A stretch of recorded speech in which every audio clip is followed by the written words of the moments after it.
أعوذ بالله من الشيطان الرجيم.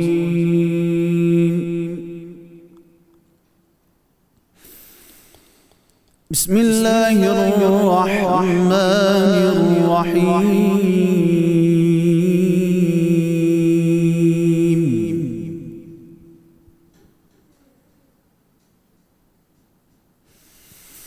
يا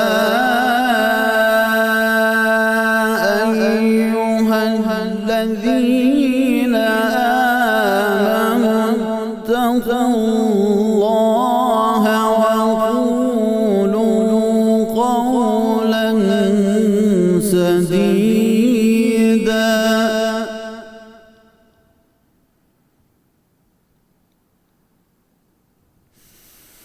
يصلح لكم أعمالكم ويغفر لكم ذنوبكم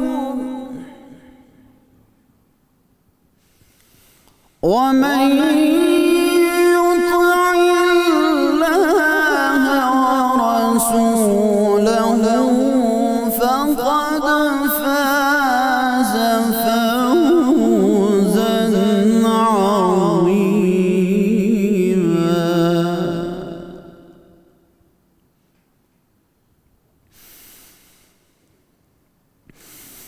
يا أيها الذين آمنوا اتقوا الله وقولوا قولا سديدا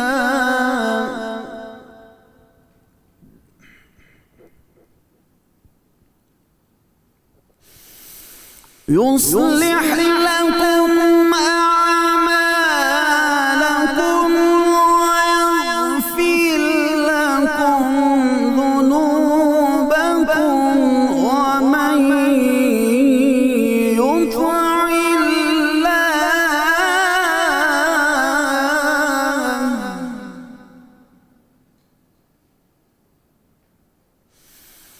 ومن يطع ورسوله فقد فاز فوزا عظيما.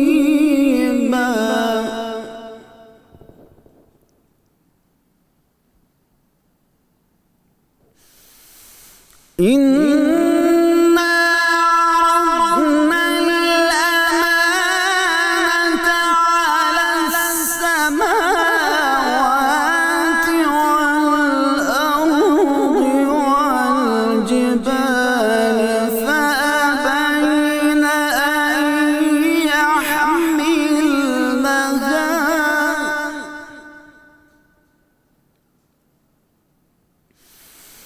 والجبال فأبين أن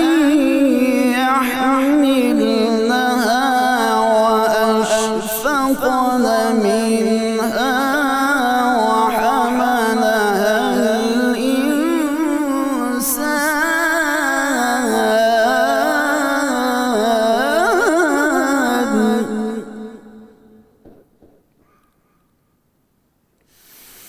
إنه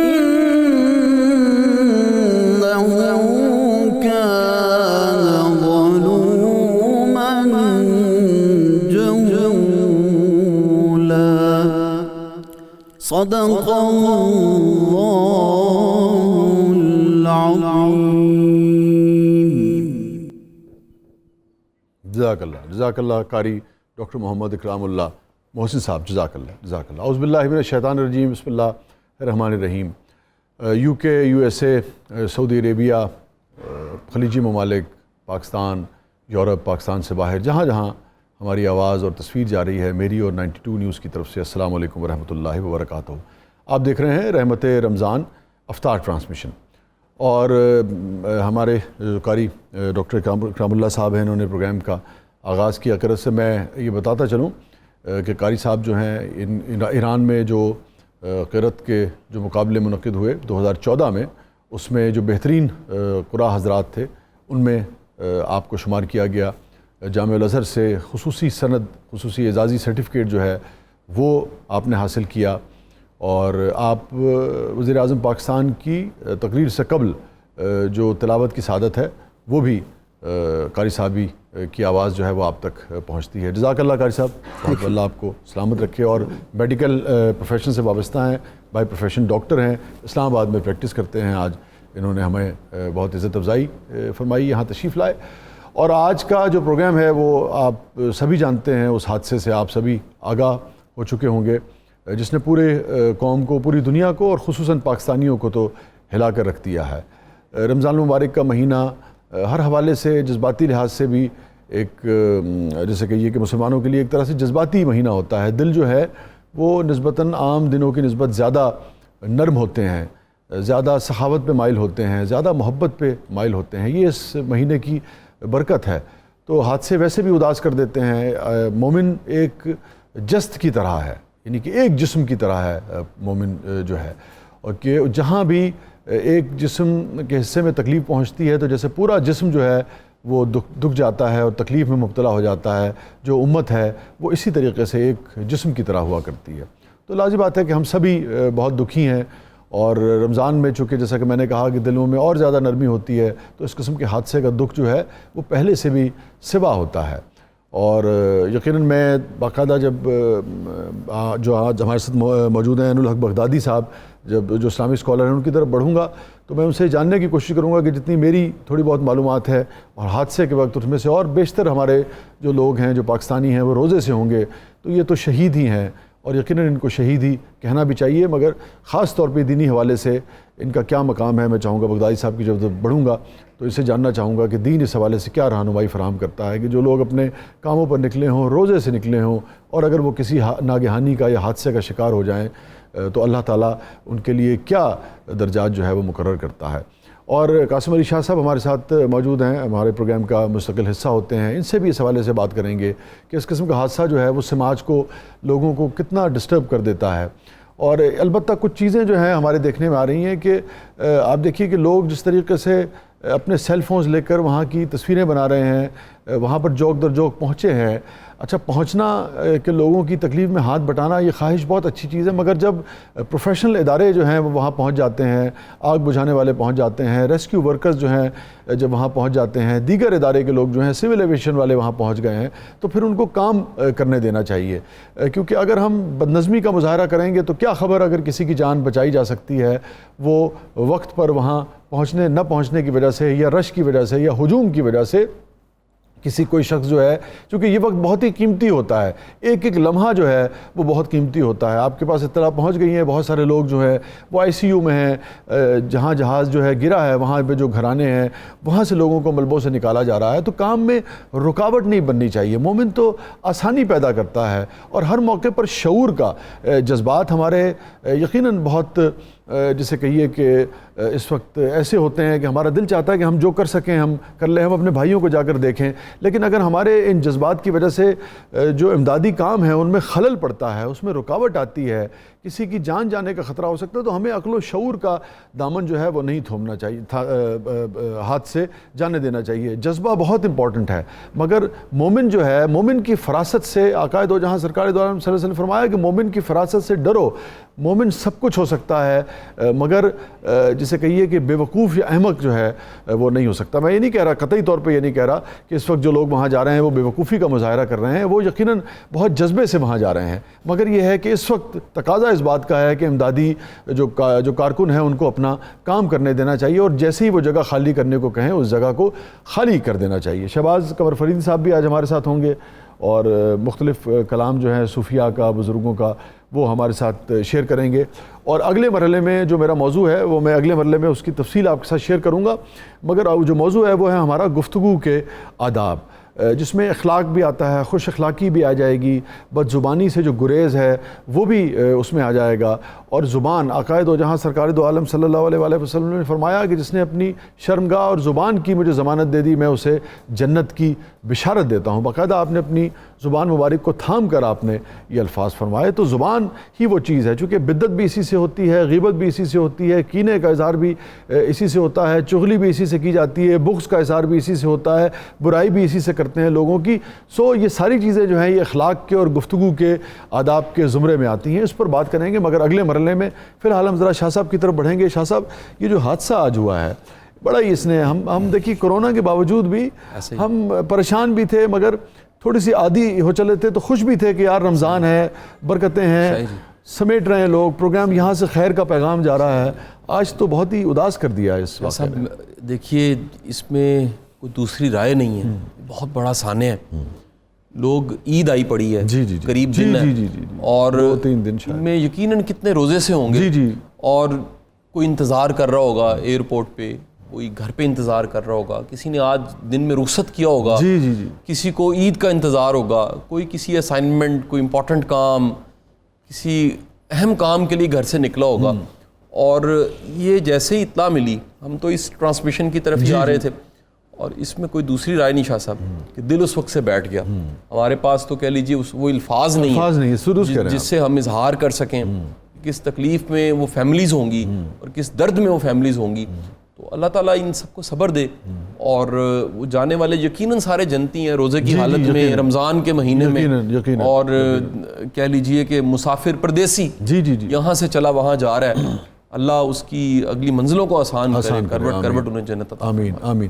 بغدادی صاحب، یہ بتائیے کہ جیسے شاہ صاحب نے کہا کہ ہمارا علم جو تھوڑا بہت ہے وہ تو یہ کہتا ہے کہ بھئی یہ جنتی لوگ ہیں اور یہ شہید کا درجہ ان کا لگتا ہے. آپ ذرا بالکل صحیح اسلامی حوالے سے بتائیے کہ اس قسم کی ناگہانی اگر ہو جائے، رمضان کا مہینہ ہو، بیشتر لوگ، یقیناً ہم دعوے سے کہہ سکتے ہیں کہ بیشتر لوگ روزے سے ہوں گے. ہم جانتے ہیں پاکستانیوں کو، اپنے بہن بھائیوں کو ہم سے زیادہ کون جانے گا.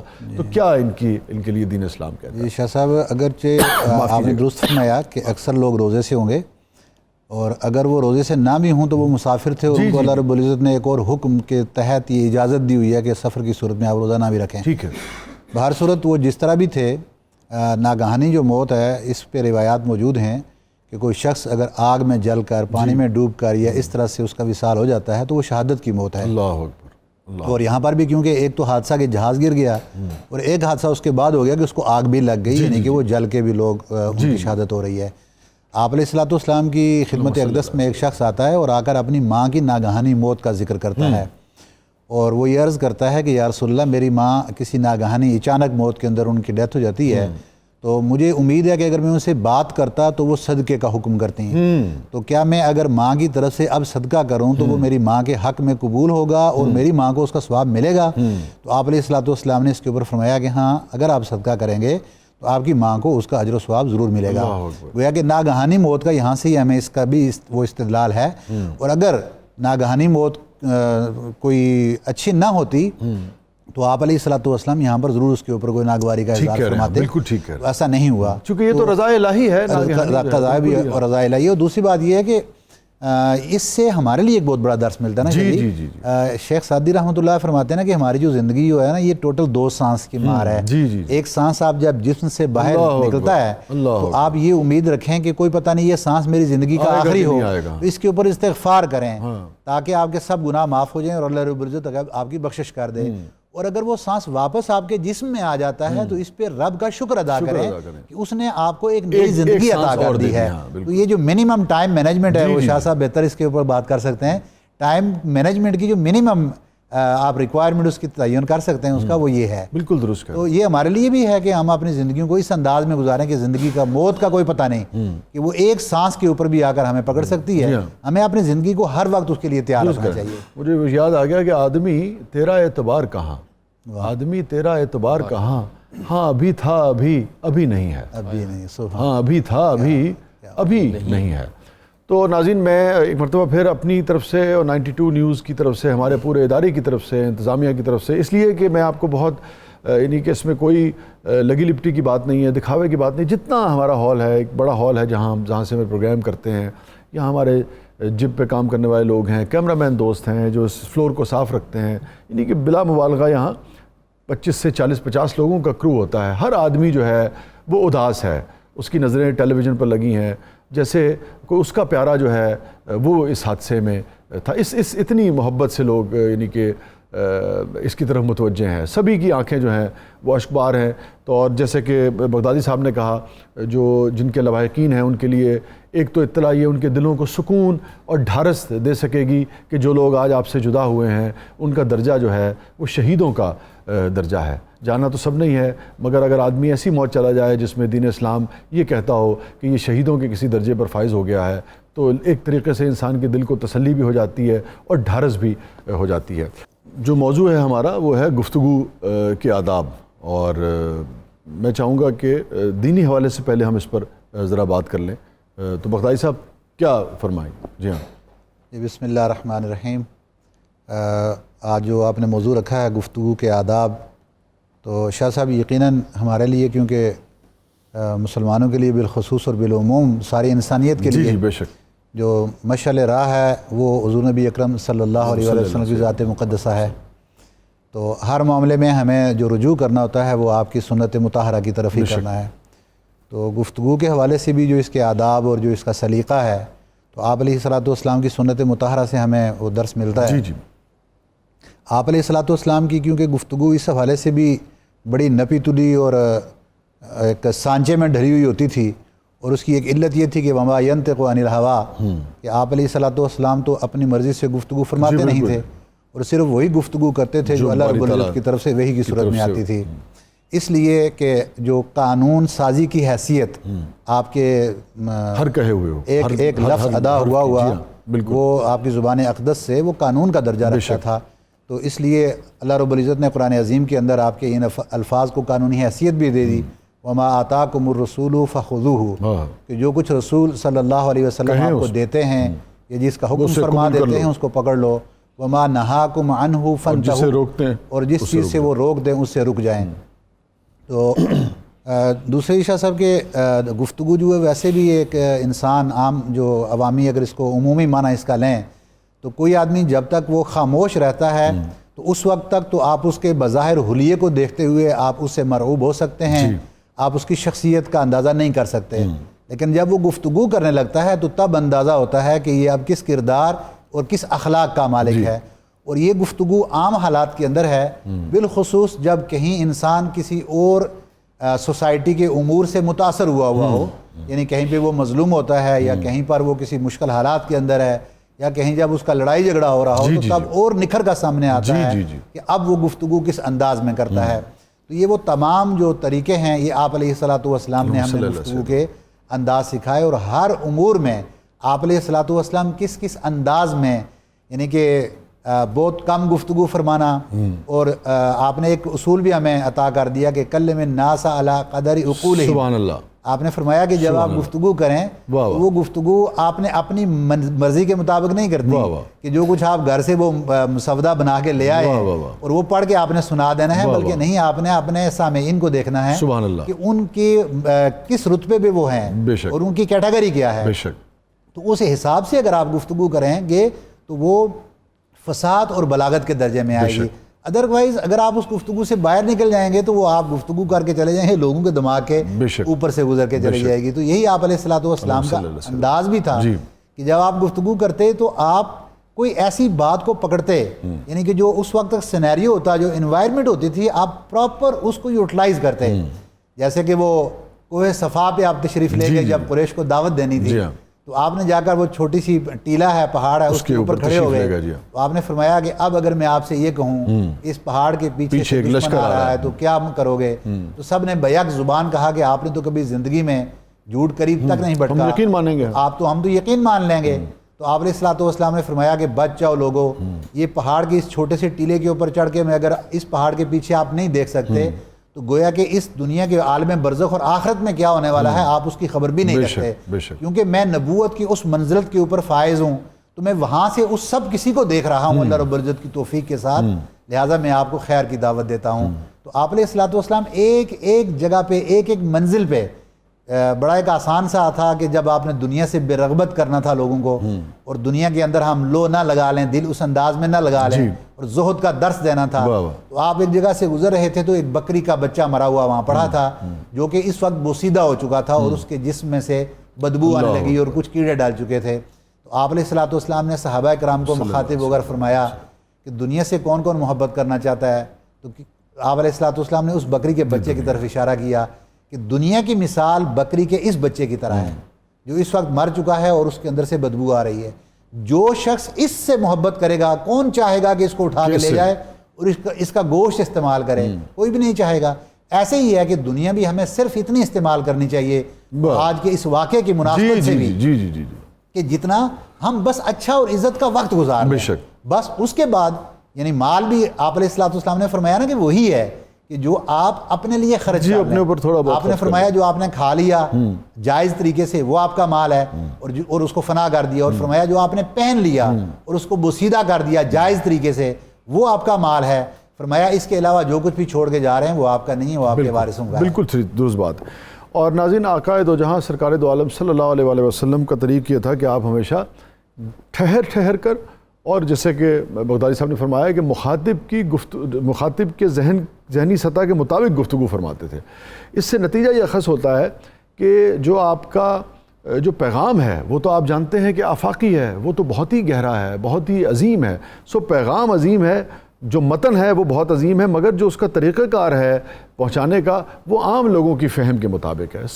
جو یعنی کہ چیزوں کو سادہ طریقے سے بیان کرنے کا. یہی وجہ آپ دیکھیے کہ صوفیہ کرام کو اگر آپ دیکھیں، آپ بابا بلے شاہ کو دیکھیں، آپ میاں محمد صاحب کو دیکھیں، آپ وارث شاہ صاحب کو دیکھیں، آپ جو دیگر صوفیہ کرام ہیں، اگر آپ ان کے کام کو دیکھیں تو بالکل ہی عوامی لینگویج جو ہے وہ بعض جگہ آپ کو ملتی ہے. اٹھ فریدہ ستیا تے چاڑو دے مسیت تو ستوں رب جاگدہ تیری ڈاڈے نال پریت. یہ بالکل عام آدمی کی زبان ہے، مگر پیغام بڑا ہے، مگر عام آدمی کی زبان کے ذریعے اس کو دیا گیا ہے. پھر آپ دیکھیے کہ جو خوش اخلاقی تھی آقا دو جہاں سرکار دو عالم صلی اللہ علیہ وآلہ وسلم، ایک مرتبہ آپ کھجوریں کھا رہے تھے تو حضرت علی کرم اللہ وجہہ بھی ساتھ بیٹھے ہوئے تھے، تشریف فرما تھے.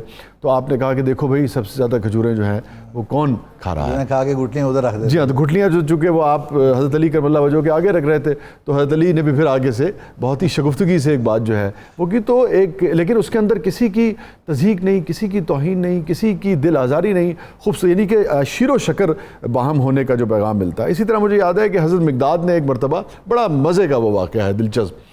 تو وہ بکری کا دودھ تھا، وہ تو رات کو 3 صحابی جو تھے وہ گھر میں تھے، سرکار اپنے باہر سے تھے. تو حضرت مقداد نے سوچا کہ سرکار تو مدینے والے بہت پوچھتے ہیں انہیں، تو یہ تو کچھ کھا پی کے آئیں گے، ان کو بہت بھوک لگ رہی تھی. تو بکری کا دودھ جو لمیٹڈ تھا وہ حضرت مقداد نے ایک طرح سے آقا کے حصے کا بھی پی لیا. تو اس کے بعد یہ ہوا کہ جب آقا تشریف لائے تو کسی وجہ سے انہوں نے جب شرارت سے ہنس رہے تھے تو انہوں نے کہا، خوب ہنسنا شروع ہو گئے. تو آقا نے کیا جملہ کہا، میں دیکھتا ہوں کہ آپ دیکھیے کہ کس بات کو آپ نے کہا، مقداد لگتا ہے تم نے کچھ کیا ہے. میں اس جملے کو دیکھتا ہوں. اچھا اب تاریخ میں جی اب تاریخ میں چونکہ یعنی کہ سرکار کا جملہ تو کوٹ ہوا ہے، لیکن کم از کم جو کتب میں نے پڑھی ہیں اس میں جیسچر آپ کا تاثر کوٹ نہیں ہوا، مگر جملہ بتا رہا ہے کہ کتنی شگفتگی سے اپنے صحابی سے بات ہو رہی ہے کہ لگتا ہے تم نے کچھ کیا ہے. بھائی وہ ہنس رہے تھے. آپ کی گفتگو سے مجھے ایک بات یاد آ گئی کہ کتنے وقت کی مناسبت سے آپ علیہ الصلوۃ والسلام گفتگو کو ایسے موڑ لیتے تھے. سیدہ صفیہ رضی اللہ تعالیٰ عنہا کے پاس پہنچتے ہیں تو آپ کو بڑے جلال میں پایا، تو پوچھا کیا وجہ ہے، تو فرمانے لگیں کہ مجھے حضرت حفصہ رضی اللہ تعالیٰ نے تانا دیا ہے. تو آپ نے فرمایا کہ آپ ان سے یہ کہو کہ آپ ایک نبی کی بیٹی ہیں، یعنی حضرت موسیٰ علیہ السلام کا انہوں نے تذکرہ فرمایا. اور آپ ان کو یہ کہیں کہ میرا ایک نبی چچا نبی ہے، یعنی حضرت ہارون علیہ السلام جو ان کے بھائی تھے.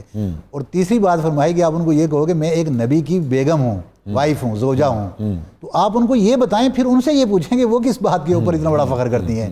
تو آپ یعنی کہ ہر بات کو وقت کی مناسبت سے جائز طریقے سے اس کو موٹیویٹ کریں. جی ہاں، تو شاہ جی آپ کا تو سبجیکٹ ہی یہی ہے.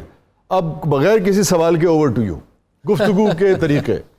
اچھا شاہ صاحب، ایسا ہے کہ گفتگو دراصل پیغام پہنچانے کے لیے، اپنی بات منتقل کرنے کے لیے، اپنے افکار خیالات کی ترسیل کے لیے ایک میڈیم اللہ نے عطا کیا. یعنی یہ کہہ لیجئے کہ باقی مخلوقات کو جو کمیونیکیشن عطا ہوئی وہ بڑی محدود ہے. یعنی آج کی ساری ریسرچ وہ یہ بھی ماننے لگ پڑی ہے کہ پتے بھی بولتے ہیں، درخت بھی بولتے ہیں، پہاڑ بھی بولتے ہیں، دریا کی روانی بھی بولتی ہے، زمینیں بھی بولتی ہیں. کہیں ایسے بزرگ گزرے ہیں وہ زمین دیکھ کے بتاتے تھے یہ برکت والی ہے کہ نہیں ہے، اور وہ اس کی یعنی کہ کہہ لیجئے اس کی ایک وائبز آتی تھی ان تک. انسان کو اللہ نے یہ مقام دیا، یہ کہہ لیجئے عطا کی کہ اس کے پاس ابلاغ کا بہترین میڈیم فصاحت بلاغت کے ساتھ بھی. پھر سب سے بڑھ کے آپ یہ دیکھیے کہ انسان کی کمیونیکیشن صرف زبان کی محتاج نہیں ہے. ریسرچ یہ کہتی ہے کہ 57% کمیونیکیشن جو ہم کر رہے ہوتے ہیں وہ باڈی لینگویج پہ ڈیپینڈنٹ ہے. ایک بات جو میں آپ سے کر رہا ہوں میں اس انداز سے جسم کو اس حرکت حالت میں رکھتے کر رہا ہوں, اس کا اثر کچھ اور ہے. میں اکڑ کے یہی بات کروں اس کا معنی بدل جاتا ہے. میں ہاتھ لٹکا کے کروں اس کا معنی بالکل بدل جاتا ہے. میں ہاتھ جوڑ کے کروں تو اس بات کا بالکل مفہوم بدل جاتا ہے. پھر 30 سے زیادہ جو پرسنٹیج ہے 30% تقریباً یا 33% بھی کہتے ہیں وہ ہے فیس کے ایکسپریشنز. ٹھیک ہے, یعنی آپ کے فیس کے ایکسپریشنز کیا ہیں, پھر آپ کا لہجہ کیا ہے وہ بھی اس میں آ جاتا ہے. سو جو کہا جا رہا ہے اگر آپ ان دونوں کو ملا لیجئے تو وہ بڑا محدود سا جملے کا اثر بڑا محدود ہے. اچھا, یعنی کہا جاتا ہے جو کہا جا رہا ہے وہ 7% ہے. ٹھیک ہے, 100 میں سے 7% کمیونیکیشن تو الفاظ جملوں کی محتاج ہے, اور باقی کہہ لیجیے 93% ہے وہ باڈی لینگویج, فیس کے ایکسپریشنز. آپ دیکھیں نا, ہم ٹی وی کے لوگ ہیں, میڈیا پہ روٹین ہے ہماری, بیٹھتے ہیں, ہم ناگواری کا احساس محسوس کر لیتے ہیں. ہم کسی کے کہہ لیجئے جو کسی کا اچھا لگنا, کسی کا اچھا محسوس کرنا, کسی کی داد کو اس کی مسکراہٹ سے محسوس کر لیتے ہیں. اچھا ایک سر بڑی امپورٹنٹ چیز ہے, جو بولنے والی دنیا اس میں سننے والا بڑا اہم ہے. اس پہ کوئی بات نہیں کرتا. ٹھیک کہہ رہے ہیں کہ سننے والا بولنے والے کو طاقت دے رہا ہوتا ہے. آپ ابھی مجھے سننا چھوڑ دیجئے, میرے جملوں کی بناوٹ ختم ہو جائے گی, ان کی ساخت خراب ہو جائے گی, اسٹرکچر گر جائے گا, میں محدود ہو جاؤں گا.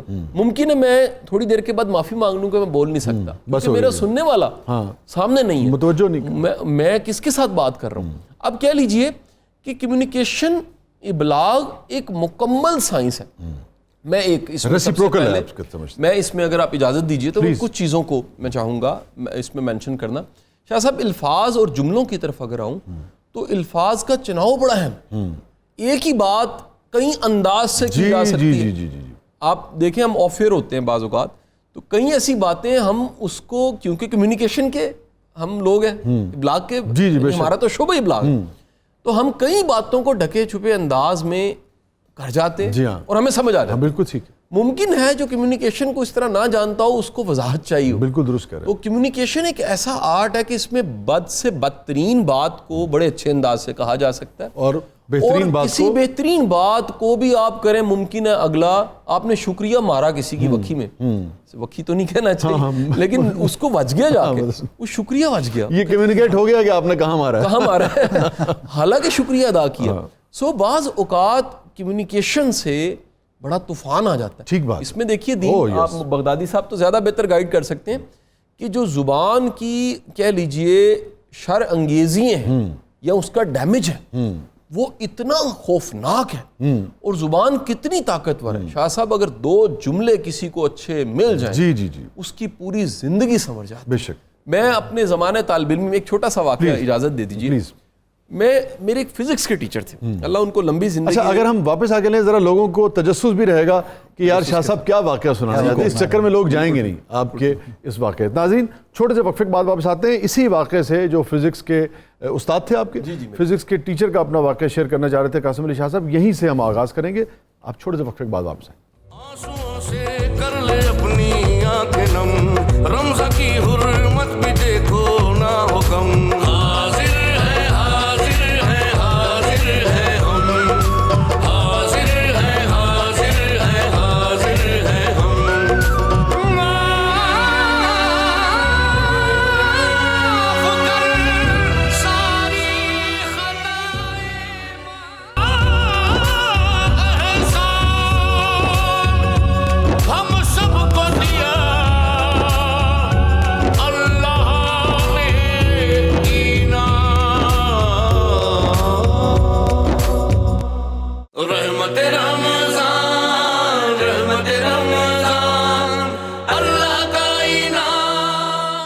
ناظرین پروگرام میں ایک مرتبہ پھر حاضر خدمت ہیں, اور گفتگو کے آداب, گفتگو کا سلیقہ, ایک طریقے سے خوش اخلاقی, یہ آج کا ہمارا موضوع ہے. گفتگو صحیح, گرمی صحیح کلام میں لیکن نہ اس قدر. شاعر کہتا ہے گرمی صحیح کلام میں لیکن نہ اس قدر کہ جس سے بات اس نے شکایت ضرور کی. ایسا نہیں ہونا چاہیے کہ جس سے بات کریں وہ شکایت کریں. جس سے آپ کا تذکرہ ہو، جس سے بھی جب تذکرہ ہو تو پتہ لگے کہ فلانا آدمی جو ہے وہ تو بہت ہی خوش گفتار ہے، خوش اخلاق ہے. مگر وہ واقعہ ہم شیئر کر لیں پھر پروگرام کے اختتام کی طرف. صاحب زمانے تعلیم میں ایوریج اسٹوڈنٹ رہا ہوں. مجھے یاد ہے کہ ایف ایس سی میں میرے ایک استاد تھے، وہ کہہ لیجئے عمر میں تو آپ کی ایج کی ہوں گے اور محبت ان سے استاد شاگرد والی جو ہوتی. مجھے یاد ہے ان کا ایک بہت بڑا احسان ہے میرے پہ. میں نے ایک دفعہ فزکس کے وہ سبجیکٹ کے ٹیچر تھے، نوید مجید صاحب ان کا نام. اس سبجیکٹ کے ایک ٹیسٹ میں انہوں نے مجھے پاس بلایا اور پاس بلا کے کہ یہ تمہارا ٹیسٹ ہے. میں کہتے ہیں زبردست، تو انجینئر پکا ہے. سر ایف ایس سی کے اسٹوڈنٹ کے لیے اچھا یو ٹی تک جانا اور انجینئر بننا ایک بڑا خواب. اچھا سر وہ ٹیسٹ میں نے پکڑا اور اس موٹیویشن سے وہ جو چند جملے تھے میں نے پڑھنا شروع کیا. اگلے سال میں یو ٹی تھا. یو ٹی پہنچنے کے بعد میں ایک دن ان سے ملنے گیا، شکریہ ادا کیا. گھر آیا، وہ ٹیسٹ نکالا. سر وہ اتنا اچھا نہیں تھا لیکن ان کے جملوں نے مجھے یو ٹی تک پہنچا دیا. اور میں آج تک، یعنی یہ واقعہ 25-30 سال پہلے، 25 سال جسے کہیے نا تھپکی کو میں آج تک نہیں بھولا. اور ان سے قربت کے باوجود میں ان کا اتنا ہی ادب کرتا ہوں جتنا ایک والد کا، بڑے بھائی کا، کسی محترم کا کرنا بھی چاہیے. کیا کہنے. اور ہمیں قصیدہ غوثیہ کی طرف بڑھنا ہے ناظرین گرامی. اب قصیدہ غوثیہ. اللهم صل على سيدنا ومولانا محمد معدن الجود والكرم وآله وبارك وسلم. یا شاہ جیلاں، یا شاہ جیلاں، یا شاہ جیلاں، یا شاہ جیلاں. سقاني الحب كاسات الوصال فقلت لخمرتي نحوي تعالي. سعت ومشت لنحوي في كؤوس فهمت بسكرتي بين الموالي. فقلت لصائر الأقطاب لموا بحالي وادخلوا أنتم رجالي وهموا واشربوا أنتم جنودي فساق القوم بالوافي ملالي. شربتم فضلتي من بعد سكري ولا نلتم علوي واتسالي. مقامكم العلا جمعا ولكن مقامي فوقكم ما زال عالي. يا شاہ جیلاں، یا شاہ جیلاں، یا شاہ جیلاں، یا شاہ جیلاں. أنا في حضرة التقريب وحدي يصرفني وحسبي ذو الجلال. أنا البازي واشهب كل شيخ ومن ذا في الرجال يعطي مثالي. كساني خلعة بطراز عزم وتوجني بتيجان الكمال. وأطلعني على سر قديم وقلدني وأعطاني سؤالي. وولاني على الأقطاب جمعا فحكمي نافذ في كل حال. فلو ألقيت سري في بحار لسال الكل غورا في الزوال. ولو ألقيت سري في جبال لدقت واختفت بين الرمال. ولو ألقيت سري فوق نار لخمدت والطفت من سر حالي. ولو ألقيت سري فوق ميت لقام بقدرة المولى تعالي. يا شاہ جیلاں، یا شاہ جیلاں، یا شاہ جیلاں، یا شاہ جیلاں. وما منها شهور أو ظهور تمر وتنقضي إلا أتاني. وتخبرني بما يأتي ويجري وتعلمني فاقصر عن جدالي. مريديهم وطب واشتح وغني وافعل ما تشاء فالاسم علي. مريدي لا تخف الله ربي عطاني رفعة نلت المنال.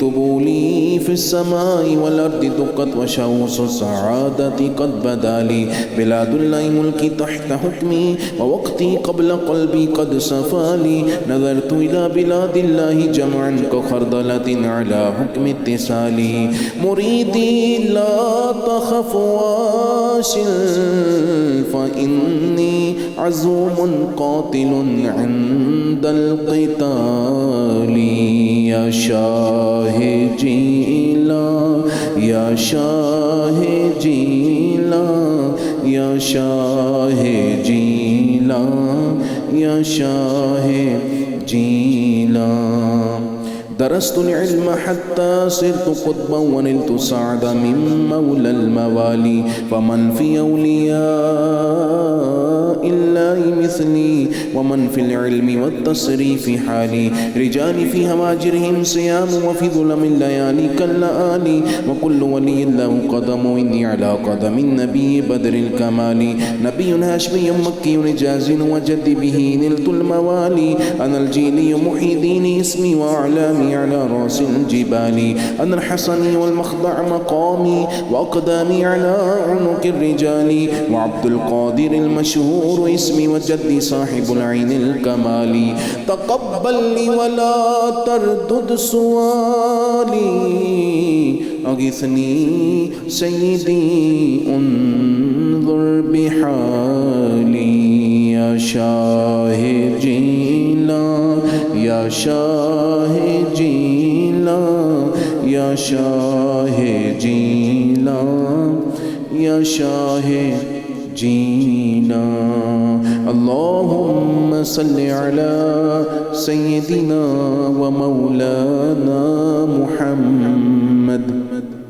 معدن الجود والكرم وآله وبارك وسلم يا رحمن يا الله يا رحمن يا الله يا رحمن يا الله يا رحمن يا الله يا غفار يا الله يا غفار يا الله يا غفار يا الله يا غفار يا الله يا رزاق يا الله يا رزاق يا الله يا رزاق يا الله يا رزاق يا الله يا رزاق يا الله يا سلام يا الله يا سلام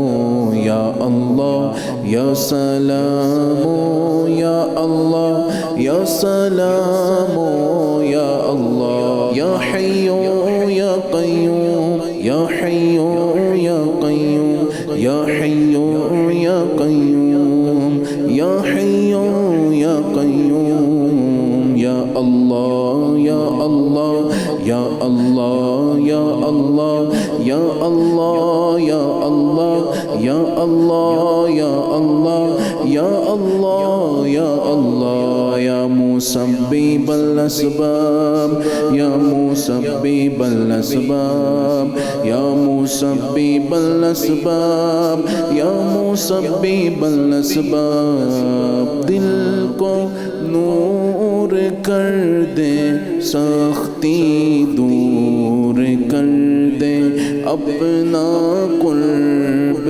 دے کر دوری دور کر دے آمین یا رب العالمین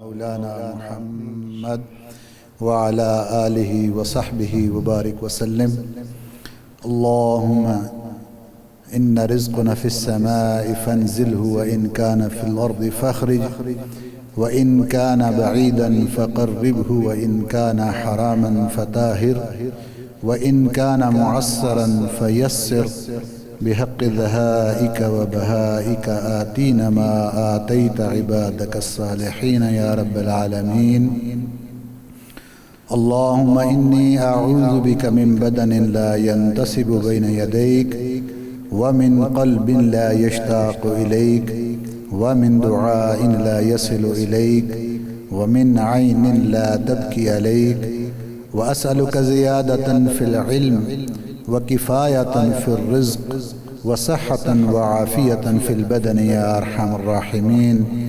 ربنا لا تؤاخذنا إن نسينا أو أخطأنا، ربنا ولا تحمل علينا إصرا كما حملته على الذين من قبلنا، ربنا ولا تحملنا ما لا طاقة لنا به، واعف عنا واغفر لنا وارحمنا أنت مولانا فانصرنا على القوم الكافرين. اللهم ربنا تقبل منا إنك أنت السميع العليم، وتب علينا يا مولانا إنك أنت التواب الرحيم. وصلى الله تعالى على خير خلقه محمد وآله وصحبه أجمعين.